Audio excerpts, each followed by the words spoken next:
I was in labor during a visit to the cemetery when my husband coldly said, "Why don't you just give birth here?" He then forcibly took my cell phone and drove away in the car. The temperature that day was over 105 degrees Fahrenheit. I was left stranded in a remote graveyard with no way to call for help, pushed to the brink of despair. I couldn't understand why my husband would do such a terrible thing.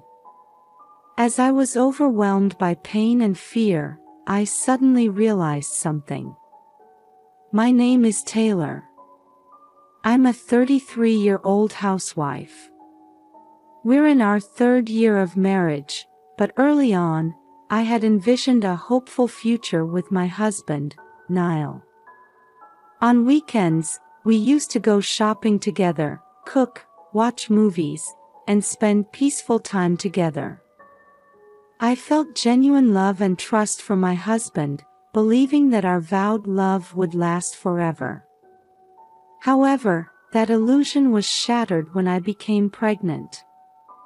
For some reason, my husband, who had been affectionate before, suddenly turned cold. He started helping less with housework, and when I tried to talk to him, Niall would coldly say, "I'm tired from work, don't talk to me." I was confused by his attitude, and my anxiety grew day by day. When I asked him why, he shouted, "Pregnancy isn't an illness. Don't be lazy and do things properly by yourself." Since then, he stopped caring about my health or feelings entirely. Even so, I tried to mend our relationship. I thought maybe it was because he said he was tired from work. Or perhaps he was just overwhelmed by the sudden reality of becoming a father. Believing this, I made an effort to prepare meals every day and do as much housework as possible, even when morning sickness was severe. But every time I saw Niall's irritated glare, I felt the image of his former kind self slipping further away. As these days continued, the baby in my belly grew steadily, and that was my only support. "We'll meet soon. I love you so much," I would always say, caressing my growing belly. But even when I gradually started preparing baby items, my husband would still click his tongue in disapproval, and sometimes I'd even find them thrown in the trash. For the sake of the baby, I felt I had to avoid divorce at all costs. While part of me wanted to believe that Niall's attitude would change once he saw the baby's face, he started throwing things at me if I defied him even slightly. Seeing him like that, I gradually became unable to resist. As I entered the final month of pregnancy and my due date approached, one day Niall suddenly said in a commanding tone, "We're going to visit the graves now," and started getting ready. "I feel like my stomach has been tightening since this morning, so I'd like to rest at home," I said. "Can't you even go to visit graves? Or are you saying you're not interested in my family's graves?" he retorted. "That's not it at all. I didn't mean that," I said.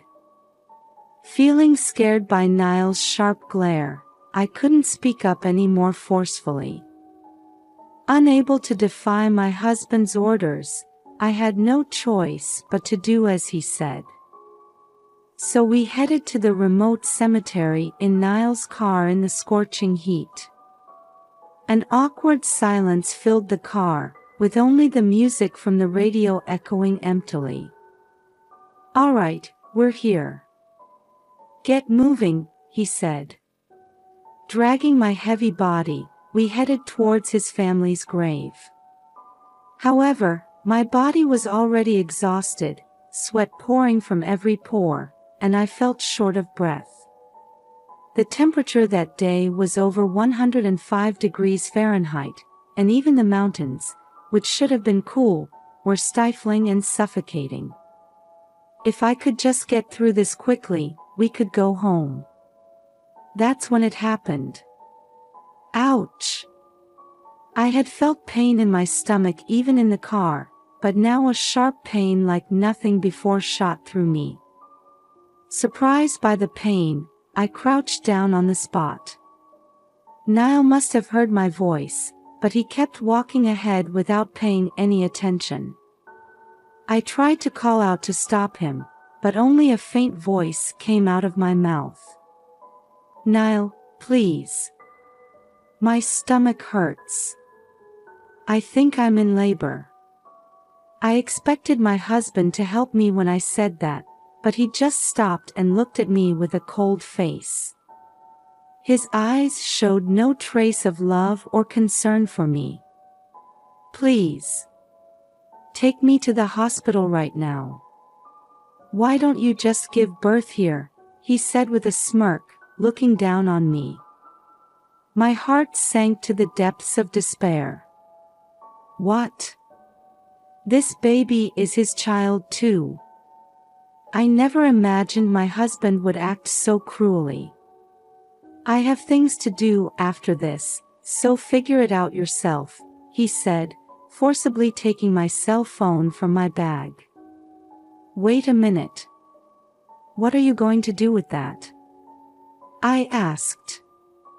It's punishment for using pregnancy as an excuse to slack off on housework. Reflect on it a bit, he said, smiling faintly as he put my phone in his pocket and got into the car. Please, wait. Don't go. My desperate cries echoed through the mountains as my husband drove away. I was left on the brink of despair, with no way to call for help. As heat haze rose and the sound of insects pierced my ears, I tried to seek help somehow, but my body reached its limit and I lost consciousness. 6 hours later, suddenly a phone rang. What's this? You secretly bought a new phone without telling me. My husband's angry shouts echoed through the hospital room. So, did you give birth? This is the police. Your wife has passed away. Caught off guard by the unexpected person answering the phone, Niall lost his earlier bravado and could only stammer a response. Please come to the hospital immediately. A few minutes later, footsteps approached rapidly down the hallway, and my husband burst into the hospital room. Are you the husband? Who are you? Are you with the police? Niall looked suspiciously at the woman in the room, who was in casual clothes. I'm your wife's friend, Jennifer. I received a call from Taylor asking for help, so I went to the mountain cemetery. She explained the situation to Niall. I rushed her to the hospital, but unfortunately, we were too late.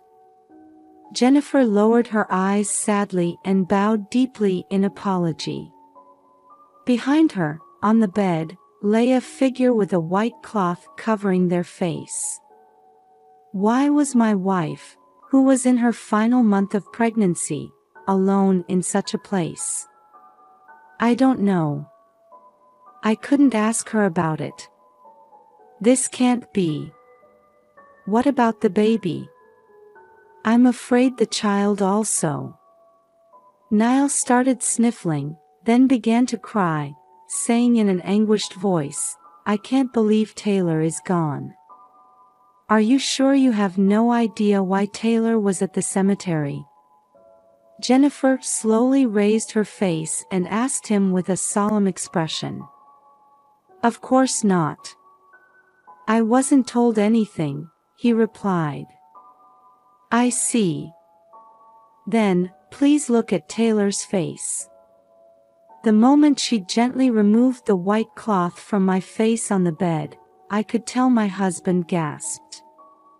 After staring with wide eyes, frozen like ice for a while, Niall finally managed to squeeze out a voice. No wonder, I was staring at him with my eyes wide open. You're alive.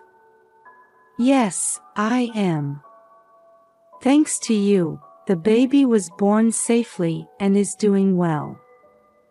Actually, before losing consciousness, I realized that the phone my husband had taken from me was an old one, so I had called my best friend Jennifer for help.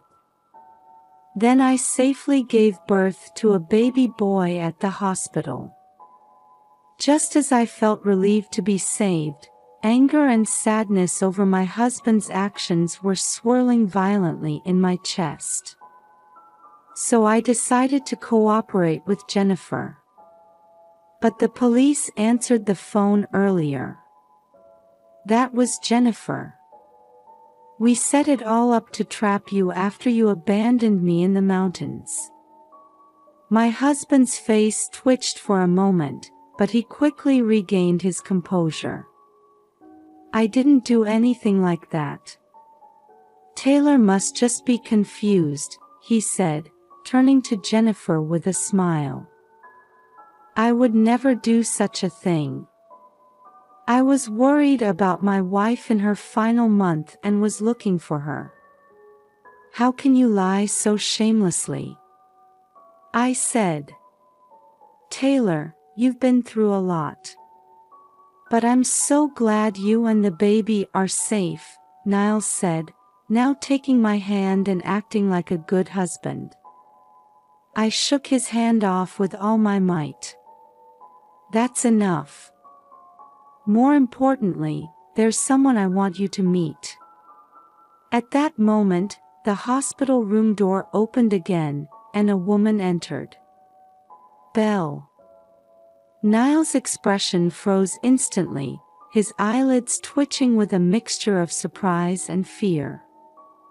In contrast, the woman called Belle smiled at him with composure. I didn't come here to see you, she said. Huh? What do you mean? He asked. I came to see my sister and her friend Taylor. That statement changed the atmosphere in the room completely. You were cheating on me with Belle, weren't you? When I showed your photo to Jennifer, she said you looked like her sister's boyfriend, so I asked her to call her here. Jennifer, who had been living abroad until recently, didn't know Niall's face well. So when I showed her the photo again, we were surprised by this unexpected development. There's no such evidence. As Niall looked around nervously, trying to cover it up somehow, I thrust Jennifer's phone in front of him. Are you still going to deny it after seeing this photo? It was a lovey-dovey photo of Belle and Niall, and what's more, he wasn't wearing his wedding ring in it. I was shocked when I heard the story from my sister, Belle said. If I had known you were married, I would never have dated you. It's the worst to make me your affair partner, so I decided to cooperate with your wife. Belle, who was also a victim like me, clearly expressed her feelings with tears welling up in her eyes. I'm surprised. To think that the affair partner was my best friend's sister. No. It's not like that. Taylor, you're the only one I love, Niall said, panicking at my accusation. But Belle wasn't going to stay silent either. I'll never forgive you for deceiving me. Belle took out her phone and pressed play. What came out was my husband's voice saying, Belle, I love you. Let's get married. What the hell is this? Why did you record something like that? Niall clenched his fists and his lips trembled. Belle glared at him hatefully. As soon as I heard from my sister, I contacted you to confirm if it was true. Then she played the rest of the recorded audio. It was Niall, getting carried away, saying terrible things like, "My wife will be gone soon," and "I left my wife in the mountains." I planned to treat it as a missing person case. My husband turned pale and started shaking violently. "Too bad your plan to kill me failed," I said. "All of you are making a fool of me," he shouted, trying to forcibly take Belle's smartphone, but she smoothly dodged him. "You always think you can just take things from others and everything will work out, don't you?" she said. "This is all nonsense. I've never met this woman before. It must all be made up," my husband yelled, losing his temper despite being in a hospital room. Hospital staff were peeking in from the hallway, but he was too excited to notice. "So in your mind, it's all lies. The affair, the recording, abandoning me in the mountains." "Shut up. You be quiet." Having his pride deeply wounded by being trapped by me, whom he had looked down on, he seemed to have lost his reason. "Audio can be easily fabricated. There's no way that could be evidence." "Do you think the dashcam footage isn't evidence either?" The moment he heard my statement, Niall froze, his mouth hanging open as he took time to understand the meaning. "The car. The dashcam should have recorded everything perfectly." Niall hurriedly turned towards the door, trying to run to the parking lot to hide the evidence, but Belle quickly tripped him, causing him to sprawl ungracefully on the floor. "We've already extracted the data," I said. Realizing it was hopeless, my husband turned back to us. "The recording earlier was a lie," I told to reassure Belle. "I was really planning to go pick you up right away. Please, believe me." He prostrated himself, but there was no way I could believe him now. "You didn't contact me for 6 hours. Why did you do this?" Then, cornered, Niall started crying profusely. "Because I wanted to be free. Having a child just costs money, right? And you started slacking off on housework." Like a small child throwing a tantrum, he kept making excuses while pounding the floor. "I was just playing around a bit with Belle. I never seriously intended to marry her. If I got divorced, it would be gossiped about at work and affect my promotion, right?" I thoroughly despised my husband, realizing he was a man who only thought about himself. "Please, let's start over," he said, still clinging to me even at this point. "Does he think he'll be forgiven just by apologizing?" "It's too late," I answered quietly in a low voice. Niall looked utterly surprised, his face showing an expression of despair. "No way." Just then, there was a knock at the door, and a hospital security guard entered the room. The staff must have called them because of my husband's commotion. "Please, this is just a marital dispute, there's an explanation for this," my husband desperately resisted, but he was dragged out by the large security guard. As silence once again enveloped the hospital room, I unconsciously shed tears of relief, and Jennifer gently rubbed my back. Thus, I was liberated from my past suffering and decided to walk a new path in life. A few months later, my divorce from Niall was finalized. Thanks to the evidence, I was able to stand in an overwhelmingly advantageous position in court. Niall, who received a guilty verdict, is now atoning for his crimes while paying us $30,000 in compensation and child support. With the help of Jennifer and Belle, my son and I are gradually regaining our happy days. My son is growing up healthy, and smiles have returned to our lives. Through this experience, I've decided never to sacrifice myself again, no matter what difficulties may come. Life is full of unpredictable events. Even so, I will carve out my future with my own strength, without entrusting my life to anyone else.